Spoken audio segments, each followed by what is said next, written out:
I'm Emily Marinelli, and you're listening to the Twin Peaks Tattoo Podcast. I'm a professor of psychology, a psychotherapist, a writer on 25 Years Later website, and a huge Twin Peaks fan. I'm not a tattoo artist or tattoo expert by any means, but I'm a tattoo enthusiast and wanted to make a podcast combining two things I love the most. Each episode of the Twin Peaks Tattoo Podcast interviews someone about their Twin Peaks tattoo and explores what their ink means to them. Thanks for joining.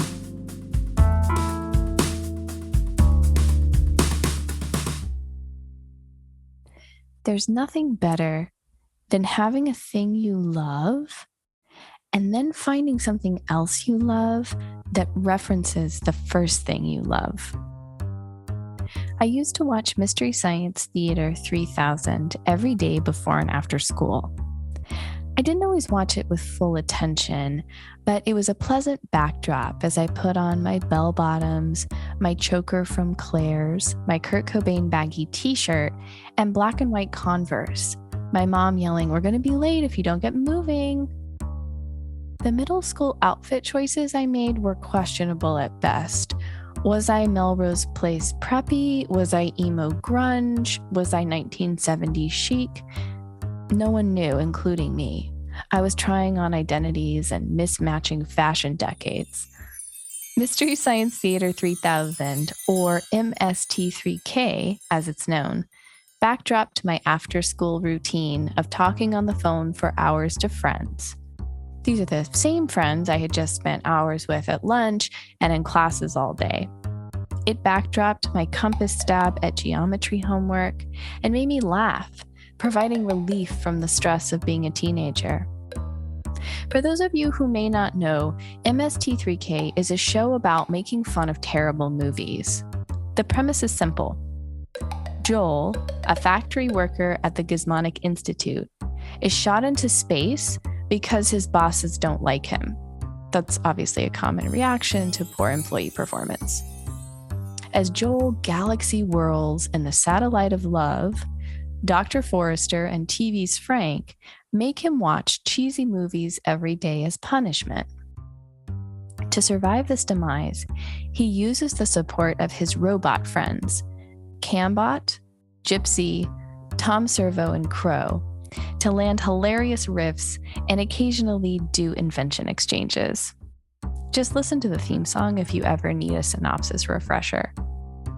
The quippy nods to pop culture slide out of the hosts, starting with Joel, and then later Mike, and then now Jonah Ray in the MST3K reboot. The one-liners from them and the robots are so quick you might miss them, but I hope you don't because they're brilliant.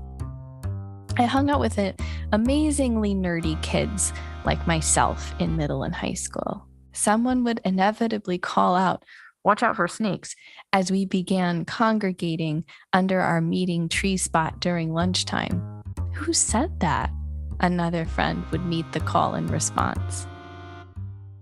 MST3K fodder became how we greeted each other in the hallway with a "Mitchell" from Joe Don Baker classic riff, or "Trumpy, you can do stupid things" from Pod People as we made our way between classes. "The master would not approve" from Manos the Hands of Fate indicated the likely disdain from our biology teacher if we were late to third period. All of this trashy movie banter made our days of boredom bearable. Now, if you haven't ever seen MST3K, you should know that the Pod People episode, which is kind of the fan favorite episode, is amazing. And it's really the best place to start, in my opinion. It was my introduction to MST3K, and I've never looked back. I fell in love with the bots and Joel in this film, and I laughed my ass off. Plot-wise, it's almost impossible to follow. There are many characters and storylines that lightweight intersect, but fall pretty flat. The dubbing is confusing, the acting is horrendous, but you should see it for two main reasons. The first reason is to hear the engines roll, also known as Idiot Control Now song that's featured with a coda long enough to give Hey Jude a run for its money. You'll want to see both the Pod People version of the song and then the Joel and the Bots rendition of it with their incredible redux lyrics that takes us from the original to the satirical. It's just too good. The second reason to watch Pod People requires a little scene setup. Imagine a group of annoying 80s rock band members who sing the aforementioned Idiot Control Now song. They pile into a beat-up RV, ready to have a little weekend in the wilderness. A camping trip about to go very wrong. The male lead singer of the group gets a little too close to a girl he decides to bring along on the trip, whose name happens to be Laura. The steamy side affair happens in front of the other band members, and actually in front of the band leader's real girlfriend, who's also on this camping trip from hell. Well, words are exchanged over the campfire. The girlfriend throws her coffee into Laura's face. Drama. Laura, understandably upset, storms off into the woods as the fog thickens. Next thing we know, she's missing. Not that we could have possibly predicted that a woman wandering off in the forest as the sun goes down would go missing in a 1980s French-Spanish sci-fi film about aliens. The campers, clad in plaid variations, start a search party for Laura. "Laura! Where are you, Laura?" they cry in unison, to which the MST3K bots call out, "Tell Laura I love her." Synthesizer notes pierce the hazy brush as they stumble their way to her hopeful rescue. After many unmet Laura calls, the ill-equipped rockers discover her body at the bottom of a ravine. Laura has very much plummeted to her death. She's covered in dirt. She lays on her back, eyes closed, makeup perfect. An elf-like hand touches her face. And as the camera pans back, Servo exclaims, "Oh, it's Laura Palmer." And there it was, a Twin Peaks reference. And it's funny. The joke crashes down when you least expect it. The comedic timing is on point. I couldn't believe it. What? My new favorite campy, nerdy, sci-fi riff-tastic show just referenced my actual favorite show of all time? The thing I love so much, MST3K, actually referenced the other thing I love so much, Twin Peaks? This is pure joy. This is comfort and excitement all wrapped up together in a galactic orb. This is an alignment of pop culture dimensions. This is the universe winking at me. In my talk with Holly, she describes her own journey through Mystery Science Theater 3000 to find her way to the weird and fantastical world of Twin Peaks. We discuss how nature transcends us into the show and the comfort that Twin Peaks and Fire Walk with Me offers. She has an uncanny way of looking up in her room and finding a new Twin Peaks theory hiding in the ceiling. Holly is a 26-year-old woman living with her husband in Lancaster County, Pennsylvania. She's currently in the process of switching careers completely from healthcare to construction and is brainstorming new ideas for a full Twin Peaks sleeve. Here's Holly Vogel. So, Holly, how did Twin Peaks come into your life? So, I don't know if you're familiar with Mystery Science Theater. I love MST3K. So they also have like their little spin-off thing they do now called Riff Tracks. I don't know if you're familiar with that. Yes. So they do Twilight. So like when I was 20 years old, one day my mom and I were just watching it, and they made a joke about Edward leaving to go kill Laura Palmer in Twin Peaks.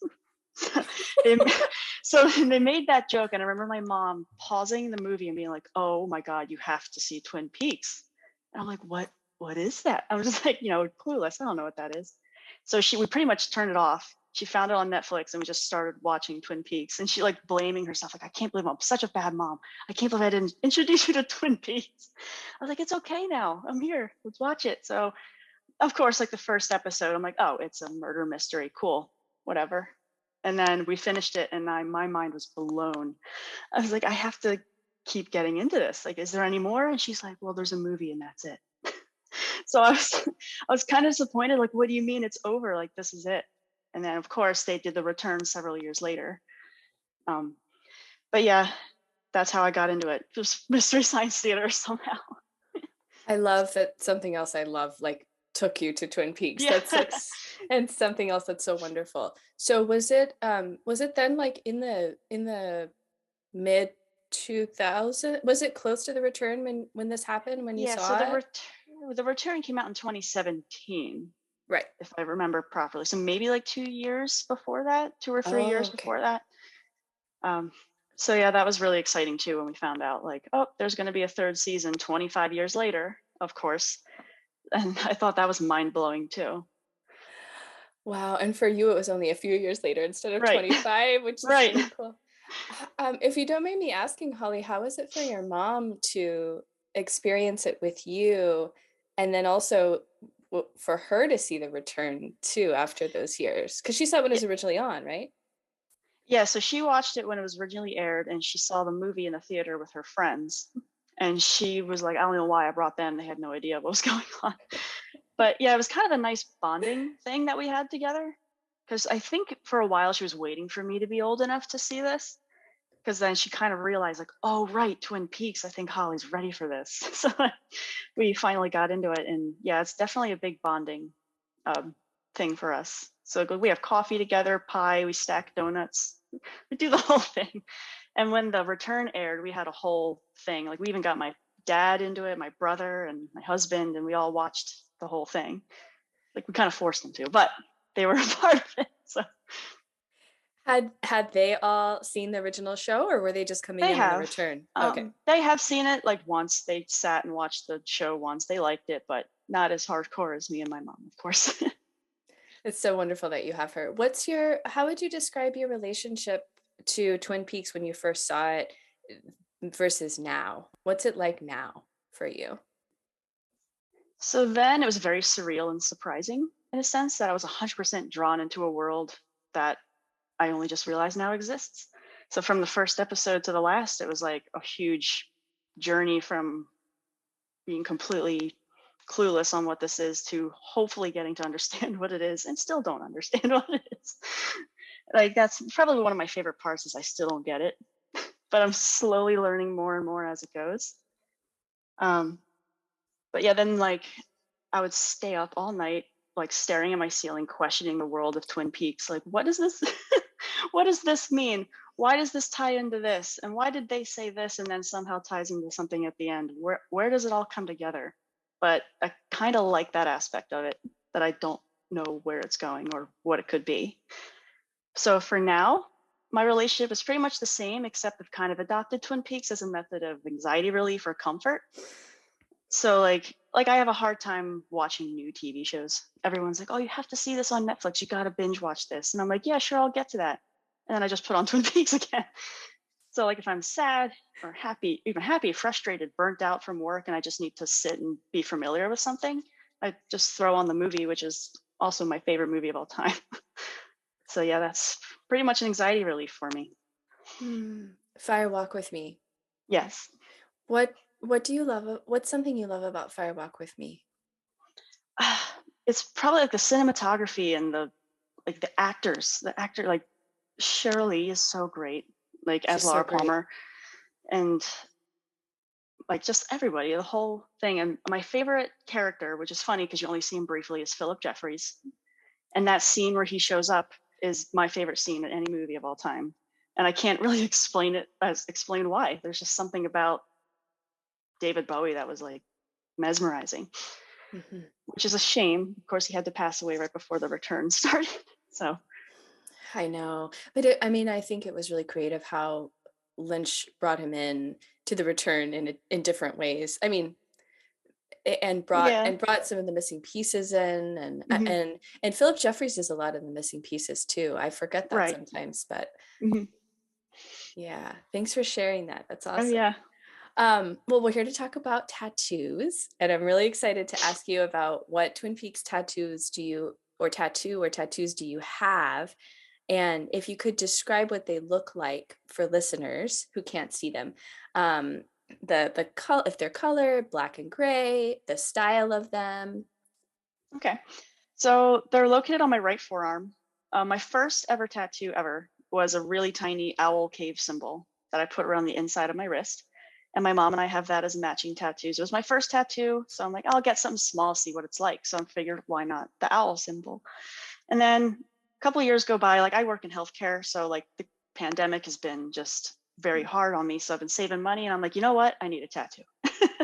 so, so I've been working on like a design because I love the aspect of the Black Lodge, the doppelganger sort of thing. So I have an owl head on kind of like right below the elbow on my forearm.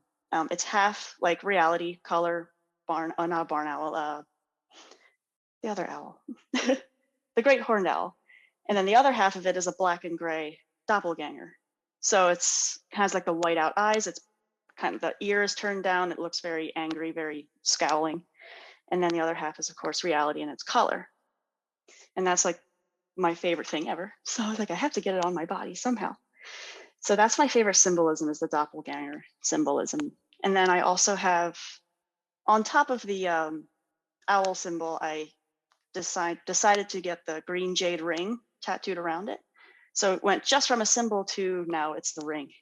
So that was really exciting. So that's down by my wrist.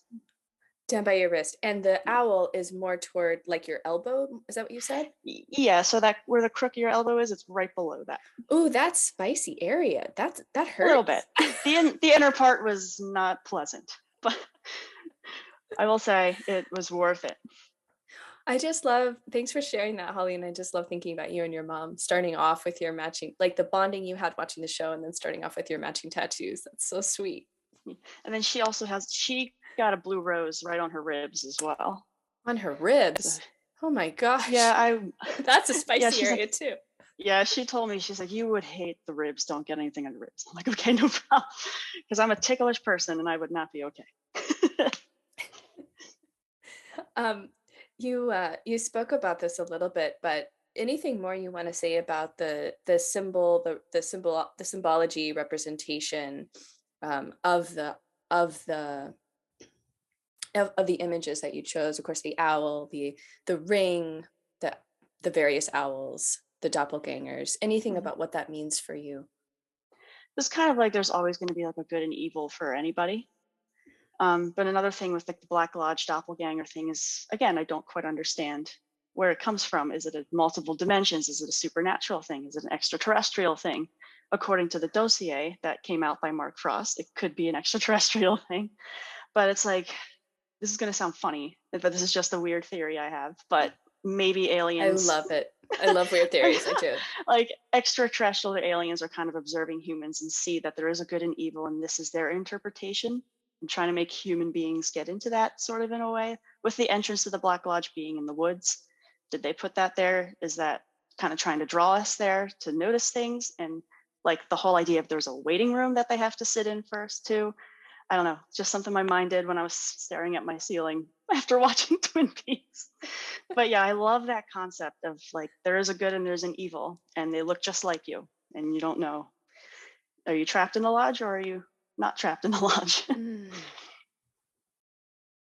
I'm just like taking in what you're saying. I really love this idea. Yeah. And how did you plan and think through exactly what you wanted to get and where you wanted to place it on your body? Because I think that's always a process for me with tattoos, is not only the idea of what I want, but also where do I want to put it? And I think for me, I sometimes just default to, this is what I think I want. And then I have the tattoo artist like design it. And then I say, you can kind of put it aside from the ribs anywhere you want. You know? So I've always told myself, even at a young age, I wanted tattoos that I can see and be able to enjoy also, as well as everyone else. Like, I don't think I will ever have tattoos on my back. because then I can't look at them. So I like to just glance at my tattoos sometimes, like, yeah, that's a part of me, and I get to see it. And then I get to also easily just show people, like, hey, this is what I have. It's right here. I don't have to like take my shirt off to show anybody. So yeah, I like to be able to see them myself because they are for me. I mean, as much as I love that people notice them and say things about them, it is a part of me. So that's what I love about it the most. Yeah.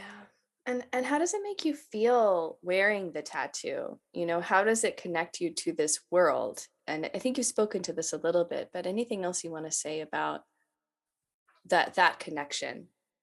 It almost feels as though I'm now physically connected to the universe, like it's a big part of me. And it kind of reminds me to look into the world that I fell in love with so fast and notice feelings about certain normal to everyday things that are different now after immersing myself in Twin Peaks.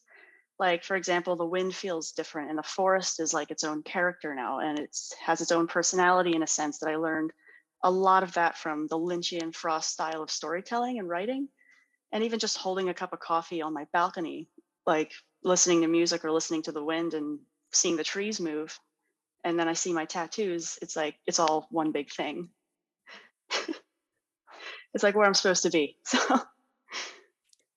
Ah, yes. I'm just again taking in everything that you're saying, and you know, I really resonate with that too. I was just on a hike yesterday here in Vermont, and feeling the wind, and I got this kind of eerie magical sense as I was looking out into the forest, and I was just like, oh, there's something Twin Peaksy about this, and I need to stop and actually go down this other trail. And I yeah. did, and I saw a little bunny hop along like right in front of me, which is not something that I usually see on those trails. And I was like, okay, so that's a Twin Peaks magical connection. I don't know exactly what that means, but I was like, that's something. And so right, really having all of the visceral sense around you being connected in the world and through our skin and through our cells to this show that, as you said so beautifully earlier, now has that sense of comfort for you, Hmm. right? Something that you just put on when you come home from also, yeah, very stressful days with what you do for work and Hmm. all of it. Like it is that comfort. It is, there's something familiar and comforting about it, as disturbing and upsetting as the show is at the same time, right? Right. Yeah. That's where people get confused. I was like, well, what about that horrible stuff? And I'm like, I don't get it either. So Yeah. Um, do people ask you any annoying questions about your tattoos? the number one thing so far is it finished yet? Or like, oh, so you're going to get it done next. I'm like, well, it is done. It's just half black and gray, half color. So it looks like it's not quite done yet. But it's Oh, but that's the whole point, is the whole, gray, black and gray, doppelganger, and then color reality. And but that gives me the excuse to explain it and talk about it. So that's why I get excited when people are like, so is it done? I'm like, it's absolutely done. And here's why. So an annoying question at first, but then yeah, it's a conversation starter, an opportunity right. for you to Yes, explain, especially your theories on right. yeah, doppelgangers and good and evil in the worlds. I like it. Um, and do you get any annoying questions about the ring? I'm curious. They usually ask what it is, and I say it's just like one of those symbolic things from the show. And then I usually try and tell people to watch it. Like I'm trying to get more people. Like I've been trying to indoctrinate my friends into it too, and they're trying. They're trying really hard, but yeah. But yeah, I'm just like, oh yeah, it's kind of has some sort of symbolism with the Black Lodge in a sense. Like you take the ring, are you being taken from by the Black Lodge? Like sort of. But yeah, it's hard to explain the ring sometimes to people if they haven't seen the show or the movie. But it just gives me an excuse to tell them to go see it. Right. That's the best answer, because how do you in a short sentence, especially if it's someone you don't know very well, explain the ring? Right. I can't even Like imagine that. even I'm still trying to understand what it can mean, but I Right. have my own theories on it that I'm still learning. And even reading the dossier that Mark Frost wrote, like it kind of explains like that certain presidents were wearing the ring, and then Lewis and Clark found the ring, and uh, Teresa Banks, Laura Palmer, like this ring is being passed on through so many people, and why is it being passed on? What does this have to do with the Black Lodge, or what does it have to do with extraterrestrial, supernatural? So that's just a big giant mystery. that I hope people would want to get into. What's the how do your friends what's the story with your friends? How are they receiving the show? So I think they only saw it once, which is fine, but I'm glad they tried. But I think I want to watch it with them again. I think they're definitely in for that. I mentioned it before. It's like, hey, can we have a weekend where we just binge watch it? And they're absolutely in. They're 100% ready for that. Awesome. I'm like, good, because you guys have to see the movie next. They haven't seen it yet. So that's the next one. You're putting it in the right order for them, which is great, because a lot of people get it out of order and it's troublesome. So we're trying to plan a weekend where we can just sit and watch the whole thing. And of course, every time we do this, we have to have like a themed dinner, or like we have pie, donuts, coffee, whole thing. Absolutely. That's the best way.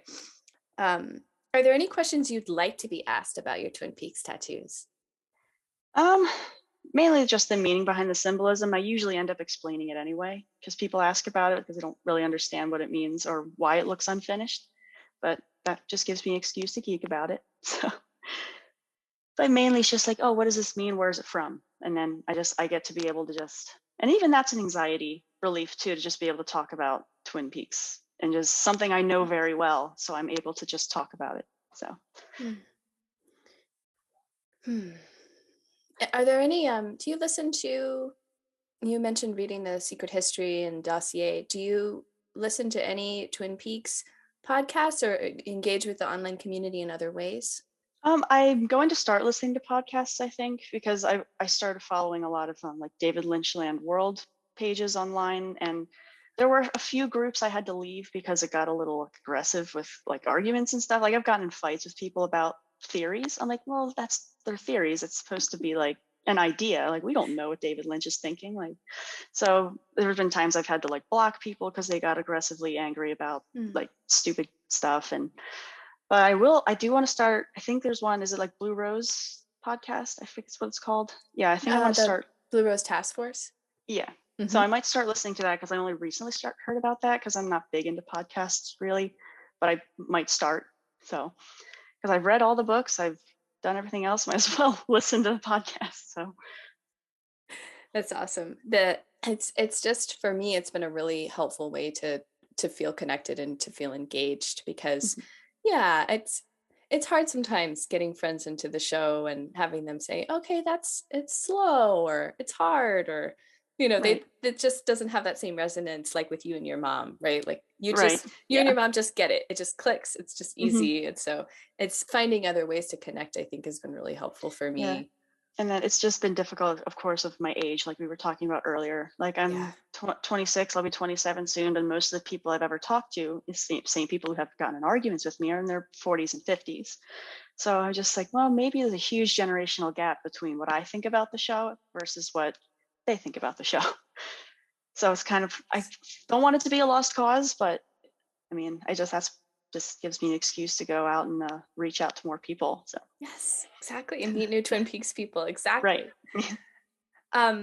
What Twin Peaks tattoo would you like to get in the future, or are you getting maybe next month? Is that true? Yeah, May 10th. I'm going back. I have 2 or 3 ideas. I just have to settle on one. So I was thinking of getting blue roses sprouting out from behind the ring and then wrapping around my wrist. But I also was thinking, because I only found out my tattoo artist likes doing faces, so I was thinking trying to pick a character maybe to put on the back of my arm. I don't know which character I'd want. Dale Cooper is #1 so far, but I'm still thinking about it. But yeah, now that I know that she likes to do faces, I might actually put a portrait on the back and tie it into the front somehow. I love all of those ideas. And would you do like a black and gray portrait? Probably. It depends on what I settle for. But I definitely want some sort of blue roses in there. And then once I get like the main pieces in, the background of all of it's going to be the zigzag floor with the red Black Lodge drapes. Oh, so you're doing a full sleeve. I'm going to try to. I mean, I have too many ideas to do just a half sleeve like I wanted, but so it might end up being my whole arm. So, I mean, it has to. So I'm all ready for it. You're ready. I forgot to ask you, do you go to the same artist, or do you have different artists for the different pieces? I do go to the same artist. She's in Hummelstown, Pennsylvania, at Maiden Voyage Tattoo Parlor. She's very awesome. She's a family friend of ours. So we're, supporting local businesses and things like that. And she's beautiful artist, and everybody in my family goes to her. My brother, me, my husband, and my mom, we all go to her when we get tattoos. And now my friends who I talked about Twin Peaks with are now going to her as well for tattoos.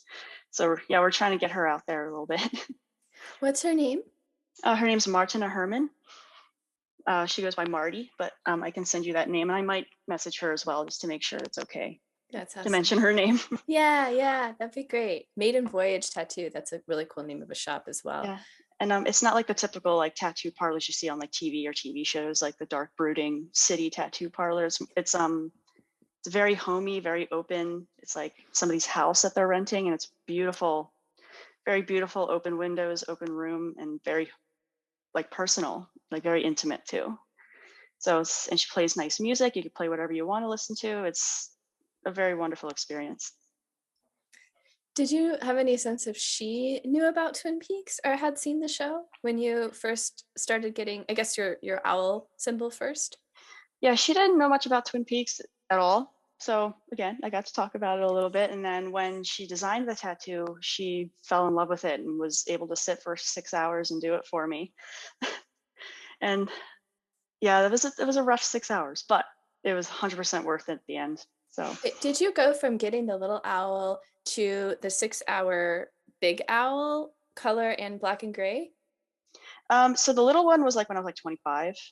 So that was about 2 years ago. So then when a year later is when I got the big owl. So that's quite a jump in terms of like building your own capacity for that. Oh, you have other tattoos. I have a tattoo on my ankle, and that's it. It's a hemp leaf on my ankle that I got like a few months before the owl. And I figured that was a longer tattoo, and I'm like, I can handle that. So I'm like, I think I'm ready for a big one. And I was definitely ready for the big one because I didn't want it to stop. Even when she was done, I was like, is there anything else you can do?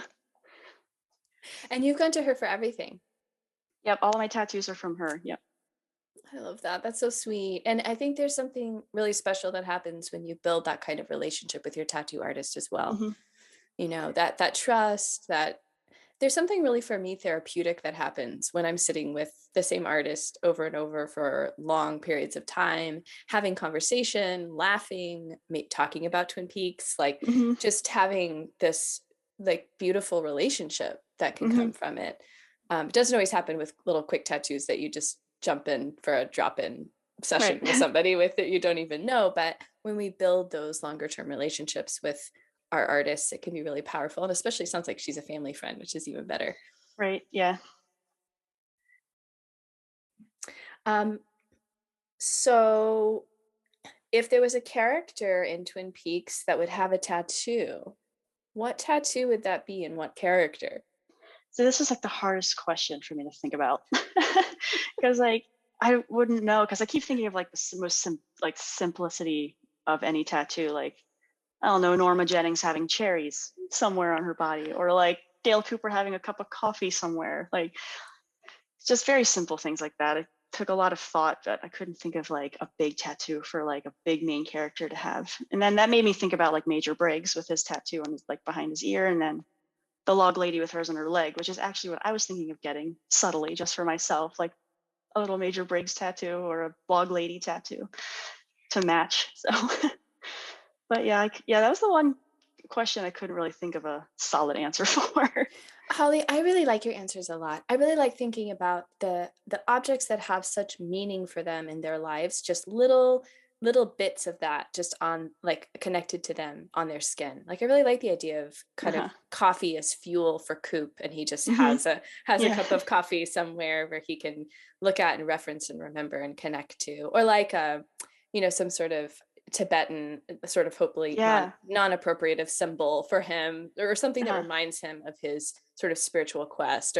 And I love the idea of cherries for Norma, like thinking about or a slice of pie or something that's just her world. She's created this incredible business, this incredible identity outside of Hank, just something that's just unmistakably them. The log, who, for Catherine Coulson is such a huge sort of other character, sort of partner for her that she speaks to, and it speaks for her, through her, all of that. I love those ideas. When I think about this question, I always take it in these like really funny directions of like I was thinking recently, like who would have a tattoo like maybe Donna, when Donna goes through her I want to be like Laura phase, like maybe she would Yeah. get like a I don't know, like a butterfly on the bottom of her back or something. Yeah. You know what I mean? Like she would just be Right. like, I'm such a badass. Look at me, you know, Yeah. kind of like, but Right. it's still a butterfly and it's like maybe, I don't know, it's like it's maybe very small or tiny so she can like still like cover it with her clothes, but you know, so it's like still Yeah. a little touch of softness, of Donna softness, and Yeah. but it's like, but it's a tattoo, look at me, I'm wearing shades now and I smoke cigarettes or something like that. So yeah, I was thinking it in a totally different direction, but I really love your answers, Holly. Good job. Yeah. I like it. And I was also thinking about Hawk as well, kind of like maybe he would have some Yeah. sort of Native American tribal tattoos somewhere. It would be really cool. That would Yes. maybe even tie into like the mystery of Twin Peaks somehow. I think would be really cool because he knows. I feel like he knows. He knows everything. He knows. Margaret knows everything. Like all those like older like characters, like even Carl from Fire Walk with Me, like he knows when he's gone places and he just wants to stay where he is. I was like, oh, he's been places. He knows. He's So been places. yeah, at least that's what it says in the book that I have. So. Yeah. Yeah, I appreciate you bringing in Carl. I forget about that. But yeah, he knows. And Hawk, right? There's a lot of symbology with the ledger maps, and I mean it Mhm. could be a lot of different things for Michael Hawk. Yeah, it's good. Okay, if and when there's a season 4 of Twin Peaks, which there may or may not ever be, what character, either existing or new, would you play? My goodness. I don't know. I mean, I'm just big into Dale Cooper. I could play Dale Cooper. Even if it's like some alternate like universe of female Dale Cooper, I'm there. Because I love him. He's probably my favorite character. So That is an amazing answer. I love that answer. Like, I love that you're just like Dale Cooper. yeah. What do you love about Coop? It's like he's kind of like a bubbly character one moment, but you know that he's like the smartest guy ever.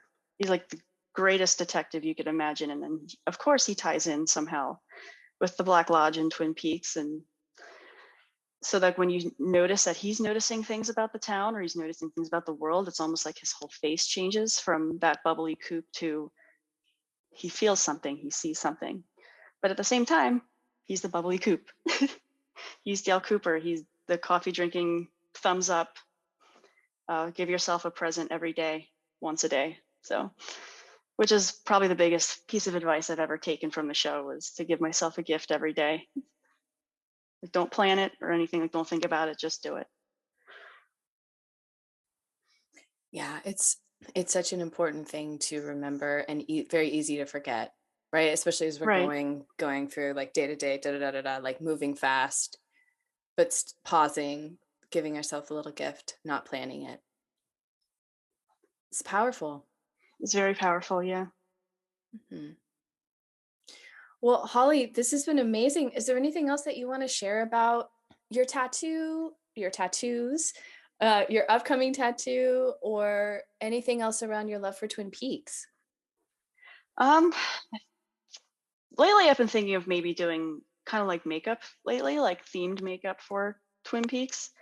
Because I mean, the women in the show are absolutely beautiful and their outfits are beautiful, like almost like they're kind of stuck in the 60s in a way, like the way they dress. So I've kind of wanted to do some sort of, not like a cosplay, but more like a photo shoot someday with makeup and outfits. I've been thinking about that for a while, like a Twin Peaks themed photo shoot someday. And do you have an idea of like who you would want to be in the photo shoot, or would you do different characters? Because my hair is kind of short, I was thinking of maybe like a Teresa Banks sort of thing. I like Teresa Banks. She's my favorite character. Yeah, I love She's Teresa. very beautiful, and I was like, well, I already kind of have a pixie cut, so I could probably pull that off. Even though she's very blonde, I am not blonde. But would you dye your hair or get a wig or what would you do? I'd You would probably just just keep it as it is and just have my own thing, like a Teresa Banks Holly sort of combo. Yes. And then kind of do like my own version of Dale Cooper, or do like a diner, like the blue diner dress with some sort of like 60s style hairdo with makeup and everything. But yeah, it's kind of just been a little bit of a dream right now. Yes. I can't wait to see that. Will you please do that and then let me know immediately? Of course. I also would love someday where you actually do a Twilight Twin Peaks crossover as a harken back to like how you originally got into the show. That's kind of something I was thinking about, since Forks, Washington is where Twilight takes place, which is not far from Snoqualmie Falls, where Oh, is Twin that Peaks right? is. I had no idea. So, Holly, you're blowing yeah, my mind with this. Oh my like gosh. Washington State is both like Twilight and Twin Peaks, which are like two of my favorite things. So there's going to be a big trip that I'm going to take with my mom someday to do the whole thing, do a whole tour of both. So I was just going to ask if you've ever been there. It sounds like not yet. It's very on soon. It's on the list. It's on the list. It's going to be, soon it's going to be really beautiful too, to visit, like a beautiful time of year. Yeah, it's really magical to be there. It really is. Never really been to the West Side much anyway. So I'm kind of, I've been to Irvine, California, but that was just for a work thing and I didn't really do much.